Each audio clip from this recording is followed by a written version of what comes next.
Olha só, o Japium recebe agora no estúdio a participação do médico oncologista Luiz Eduardo Werneck para falar sobre prevenção e tratamento do câncer, uma doença grave que afeta não só pacientes, mas também o emocional de toda a família. A gente vai conversar com ele a partir de agora, falar inclusive também sobre Novembro Azul, sobre câncer de próstata. Doutor, muito boa tarde para o senhor. Olá, Salgado. Olá, você que nos assiste. Muito obrigado pela audiência.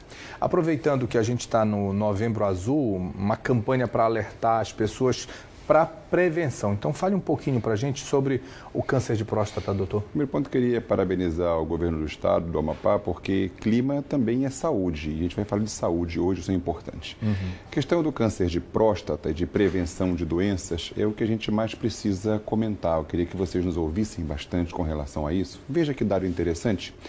1 a cada 3 homens com até 50 anos jamais foi a um urologista. Um a cada três homens jamais foi a um urologista. E as recomendações da Sociedade Brasileira de Urologia e da de Cancerologia, da qual eu sou o vice-presidente nacional, é a partir de 45 anos consulta com o urologista para fazer, acreditem, 2 exames. Não pode ser só um, Salgado. Exame de PSA e o exame do toque. Isso é o nosso grande problema, o grande tabu. Tem essa resistência, né, com o exame o médico, Salgado, o médico ele é uma pessoa, vamos imaginar, um técnico. Tá? A posição do exame não é vexatória, o exame demora menos de 1 minuto. Então, veja, e pode salvar praticamente mais da metade dos pacientes que são diagnosticados com câncer de próstata já em estágio avançado. Então, primeira mensagem para você de casa é: acima de 45 anos, avaliação com urologista, exame de PSA e exame do toque. A gente vai ter no Brasil, neste ano de 2025, quase 80 mil novos casos, fora os pacientes que já se tratam de câncer de próstata. Não só a questão da saúde, mas a questão do custo saúde também é muito importante nessa questão. Agora, qual a diferença do exame do toque para o PSA? A próstata, quando está em uma condição alterada, ela vai lançar na circulação sanguínea um antígeno. E o PSA nada mais é do que a quantificação, medir no sangue quanto é esse antígeno prostático. Quando ele passa de valores considerados normais pelo médico, nos chama a atenção, porque não só o câncer de próstata causa isso. Uma prostatite, uma inflamação na próstata, uma hiperplasia benigna pode causar, nem tudo é câncer, mas precisa ser investigado. E o exame do toque é quando o médico tem a condição de avaliar pelas maneiras, pelas técnicas, manobras clínicas, de determinar um diagnóstico inicial para indicar se você vai precisar fazer somente o controle ou precisa fazer a biópsia, que é o que realmente diagnostica o câncer. Doutor, quando tem um caso na família, os familiares devem ficar atentos e até se prevenir um pouco mais, né? Quando existe, nós definimos um protocolo, uma determinação. Casos na família, especialmente se a pessoa, pai ou tio, tiveram este câncer de próstata, somente de próstata, abaixo de 50 anos, é vantajoso começar a fazer o rastreamento a partir de 40 anos e não de 45 anos. O componente hereditário do câncer de próstata de uma geração para outra é muito importante, assim como no caso de câncer de mama. Doutor, vou pedir para o senhor continuar com a gente ao longo do jornal e para você aí de casa que está acompanhando e que tem alguma dúvida, para enviar perguntas para o nosso WhatsApp, o número é 99112-6310, aí depois a gente volta com o doutor respondendo as perguntas de casa. Então daqui a pouquinho a gente volta. A gente volta a falar sobre prevenção ao câncer, sobre tratamento de câncer, sobre o Novembro Azul. Nós estamos recebendo aqui no estúdio o doutor Luiz Eduardo Werneck, que é oncologista. E agora, doutor, a gente tem perguntas do público, começando com a da Giovana aqui. Quais medicamentos ajudam no tratamento do câncer? Na realidade, Salgado, e vocês que nos assistem, o tratamento do câncer de próstata nos últimos 30 anos vem se modificando muito. Desde a condição de não haver tratamento, não tinha o que fazer, passamos pela radioterapia, que ainda é utilizada, pela quimioterapia, pela hormonioterapia, terapias-alvo. O que eu queria comentar com você em primeira mão, e para os amapaenses em primeira mão, é que nós vamos começar na semana que vem, o primeiro paciente do Amapá vai começar a utilizar um medicamento completamente novo, o conceito do medicamento é novo, e ele é indicado para pacientes que já fizeram todos estes tratamentos e ainda não conseguiram atingir a cura, ou seja, o paciente que estaria fora de possibilidade terapêutica, como as pessoas falam no popular, o paciente que estaria desenganado tecnicamente, e a ciência traz mais uma vez, e nós trazemos para o Amapá, o primeiro paciente já com a medicação nova, baseada em lutécio, que consegue reverter este quadro, segundo os estudos clínicos, em até 50% de todos os pacientes. É um grande avanço para o Estado. Primeiro caso, então, vai ser aqui no Amapá. Exatamente. Tá certo. Vamos lá para mais uma pergunta? Aqui, tem alimentos que aumentam os riscos de câncer de próstata? Tem alimentos que ajudam a prevenir? Laurenil mandou pra gente. Laurenil, essa pergunta é recorrente, tá? Na prática, ter câncer não é uma opção da pessoa, se desenvolve o câncer em algumas pessoas, em alguns indivíduos.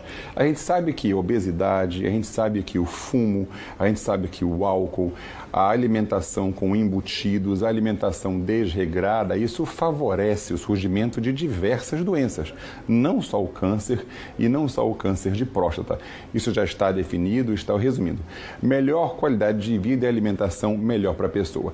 Existe sim um estudo importante que relata que o tomate consumido regularmente pode melhorar os níveis de PSA, regular esses níveis de PSA, e isso faz com que a incidência seja um pouco menor. Então, na hora de almoçar, pode cortar um tomatezinho lá. Exato. E almoçar. Vamos lá para mais uma?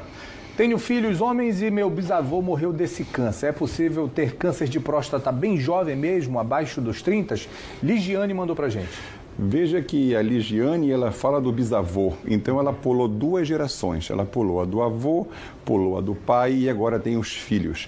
Mesmo assim, veja, ser homem é o principal risco para ter câncer de próstata e isso parece óbvio, mas não é. Segundo ponto. Tendo filhos homens, eu tenho encontrado na prática clínica em todo o Brasil, inclusive em São Paulo, cada vez mais pacientes jovens com alterações de próstata iniciais e até mesmo com câncer de próstata. Parece que a nossa geração vem colhendo frutos das nossas vidas desregradas do passado. Então, é sim possível ter câncer de próstata abaixo de 30 anos, mesmo que não seja comum. Mais uma pergunta bem rapidinho antes da gente ir para o intervalo. Eu sou obrigado mesmo a fazer o exame do toque? Não posso fazer só o PSA? E se der alterado? A biópsia? O Pedro? Pedro, eu respondi esse questionamento no primeiro bloco. É necessário que os 2 exames andem juntos, toque e PSA, por um motivo simples. Se você coletar só o PSA, existem outras condições, hiperplasia benigna, prostatite e outras condições que não são câncer, em que você não precisaria da biópsia e você poderia fazer uma biópsia desnecessária, que também tem seus problemas.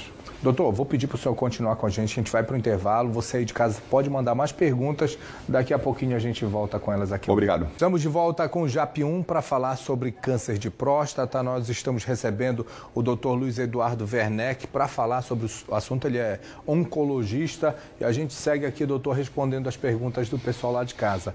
Maria Isis, boa tarde, doutor, meu tio no PSA dele constou 600 e o médico indicou ele tomar Androcur. O que o senhor acha desse medicamento? Aí já é uma avaliação de medicamento mesmo, né? Na realidade, o que eu posso comentar é que a faixa normal de um PSA para homens acima de 50 anos que não tem nenhuma alteração varia de 2 a 4.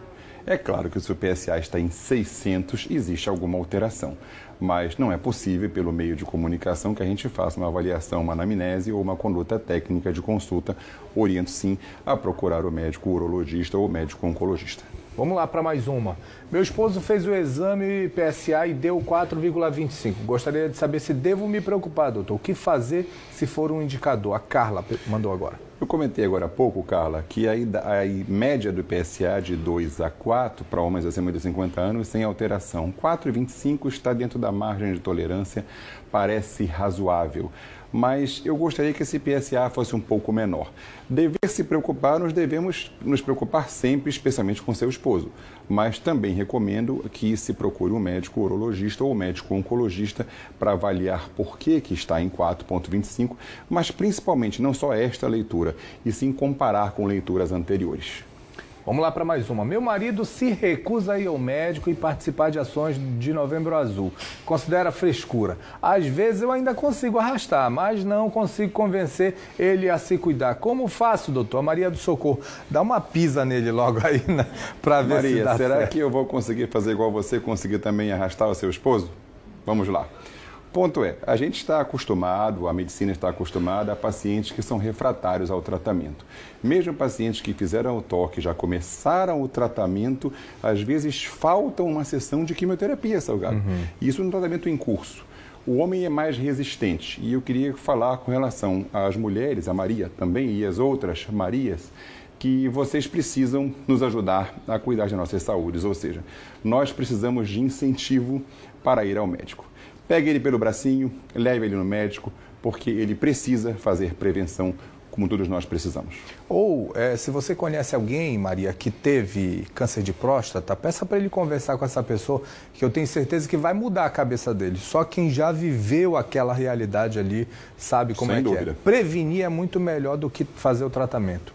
Já conheci homens da área da saúde que se recusam a fazer o exame do toque. Quais argumentos posso usar para quebrar esse tabu? Eles não entendem que é questão de saúde. A Janaína agora. Veja, Janaína, homens da área da saúde não vale, porque na área da saúde ele conhece como é o toque, ele sabe, ele fica envergonhado porque um colega médico vai fazer o toque, o colega médico vai ser o examinador. Mas, via de regra, vou comentar. O exame clínico do toque não demora mais do que um único minuto. A posição do exame não é vexatória, se faz o exame em posição deitada, lateral. Resumindo, esse 1 minuto pode salvar a sua vida, pode salvar de lesões ósseas, pode colocar a pessoa, deixar de colocá-la numa cadeira de rodas, limitar movimentos e sim passar, como você comentou, Salgado, por um tratamento que pode demorar anos, de 2 a 5 anos, bastante custoso e bem difícil. Doutor, eu queria agradecer sua participação com a gente aqui. Muito obrigado a vocês todos. Bom dia. Boa tarde.